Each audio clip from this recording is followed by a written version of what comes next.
What can be done to prevent arterial blockage? I think it's most frequently associated with oxidized fat intake. Elevated homocysteine can be a factor causing problems. So here antioxidants would help, here lipotropic adjunct, low testosterone, and the phospholipids actually slow this progression as we age. Men tend to lose testosterone. The phospholipids can slow that process of decline. Then excessive sugar intake can contribute to magnesium deficiency, which has been shown to contribute to arterial blockage. One of the criteria for an indication that someone's developing arterial problems is a crease in the earlobe. And that crease is an indication that there's a lot of blood vessels in the earlobe, so creases in the earlobe can indicate that there's some oxidative damage going on.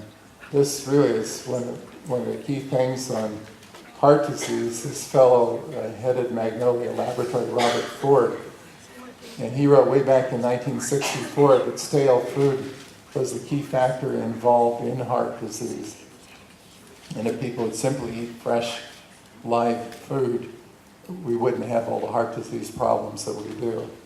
The number has nothing to do with the lottery or the stock market. It's your cholesterol level, and it's 956 trillion here. And this whole thing about cholesterol, all the early studies on cholesterol were all done with cholesterol. It was stored in jars, it was oxidized, it was in some cases years old. When they repeated these studies in the 1970s and they used non-oxidized cholesterol, they found that the oxidized cholesterol increased the risk of atherosclerosis 500-fold over consumption of non-oxidized cholesterol. So the real danger is not cholesterol itself. Cholesterol is an essential nutrient for healthy brain function. But it's the oxidized cholesterol, it's the powdered eggs, it's the aged cheeses, it's the aged meats, the highly heated oils that are the problem. Homocysteine we've talked about. High sensitivity C-reactive protein is a test that you can have done to see if excessive inflammation is going on in your body. We actually have standards of what those should be.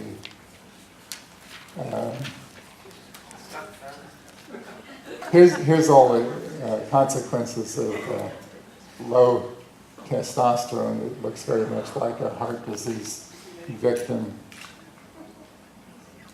Phospholipids really make a difference. There's also an infectious component. Unhealthy gums and teeth can contribute to heart disease.